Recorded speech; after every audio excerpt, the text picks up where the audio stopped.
The time of grace is when the Church of Christ in the New Testament was born on Pentecost, and until his second coming, this entire period is the time of grace. It is outside the time of this realm. It is outside the time of the physical, tangible realm.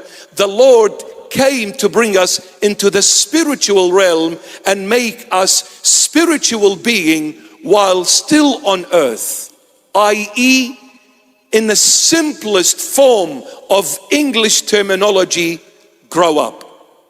That's what the Lord is saying. You need to grow up. Stop talking like a little kid. Stop speaking foolishly. Stop speaking childishly. Stop acting physically. Grow up. You are embedded in Christ. You are born in Christ. You are born from above, heavenly. Remember, you do not belong to the world. Therefore, stop acting like the people of the world.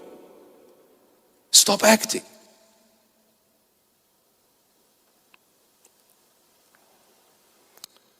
Today,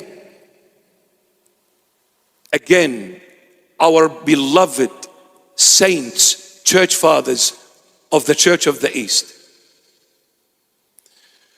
have chosen a reading from the Gospel according to St. Matthew, chapter 6, verses 1 to 18, inclusive.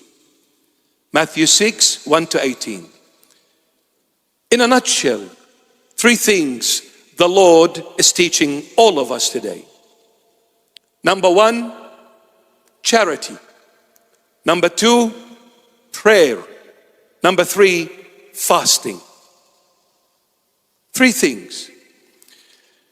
For everything else outside of these three things, the Lord said, do it in the open. Do not be afraid. Speak the truth boldly and openly in public. Do not fear no one, but fear the Lord thy God.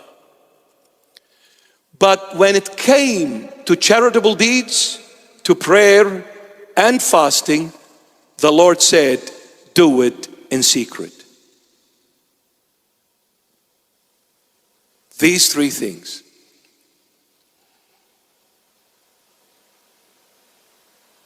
In the Jewish Tanakh, to worship God is a triangle. Worshiping God is a triangle. There is this side, and there is this side, and there is the base of the triangle. This side, I'll call it charitable deeds, almsgiving. This other side, I'll call it fasting. But the foundation of the triangle, the base, is prayer. Now, why the prayer is the base, the foundation? Because maybe someone is extremely financially poor. They cannot do any charitable deeds. They don't have the financial capacity to help someone else. Maybe someone is sick, far from all of you, and may the Lord heal every sick person. Maybe someone is sick. I cannot expect a sick person to fast. I cannot expect a sick person to fast because they need to eat in order to take their medication according to the doctor's prescription. But whether you are financially broke, cannot do any charity, whether you are sick and cannot fast, but prayer applies to all.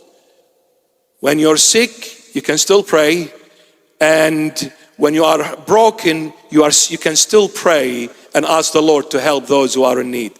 Prayer is for every time, all the time, for every situation. It is the uniform that fits all sizes, all colors, all races, all mankind.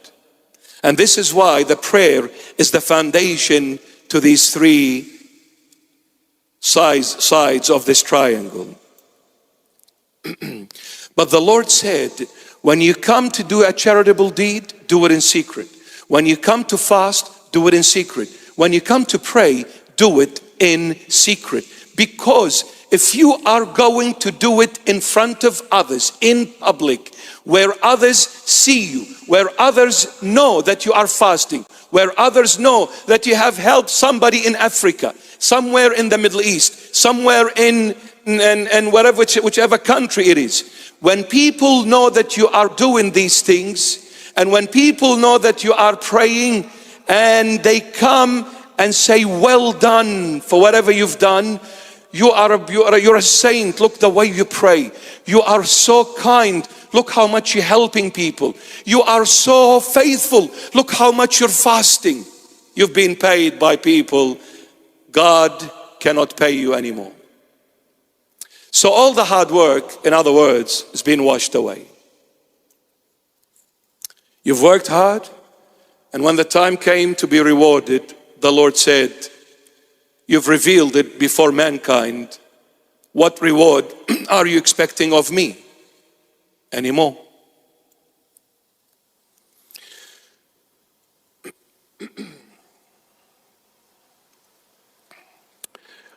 My beloveds, these three things, charitable deeds, fasting and prayer, is to do with the human being. 1 Thessalonians 5:23, St. Paul says we're made out of body, soul, and spirit. Fasting is for the body. Almsgiving or charity is for the soul. Prayer is for the spirit.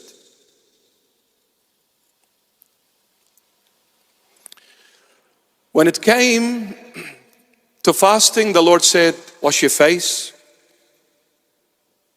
and put some nice gel in your hair. And if you don't have one, go to Istanbul and plant some hair for yourself and then come back and put gel on. Just kidding. Don't go to Istanbul for that. When you're fasting, wash your face and put a big smile on your face. Why? Because you don't want to alert or alarm anyone around you that you are fasting. Some people, they will show it on their facial expression, on the countenance. Like they may look kind of aching, breaking, grumpy, because they want the attention of the surroundings. They are awaiting for someone to say, what's wrong? Because they're dying to tell them I'm fasting. They're dying, they can't wait to tell them. Why? Because they want to hear a nice word. I want to be credited for this hard work. I didn't eat, neither drank anything from morning till 6 p.m. I am aching all over. I want someone to recognize me and give me a medal for it. That's why I'm going to do all these kind of expressions just to get attention. And they'll ask you, what's wrong, my dear? Oh, nothing. Please tell me. Nothing. As if. And as if is a Persian surname. And please tell me. And finally, they are good people. They'll say, well, look, you know what? I'm fasting. Really? How long you've been fasting? Oh, I lost count. It's been too long. Amazing. You are so holy. You are a saint. You're a faithful. I wish I was a little fingernail of you in faith. And the other person, after getting a massive balloon head, they'll come back with their modesty and humility. Oh no, please don't say this to me. I'm nothing. You're nothing? What kind of show have you put on?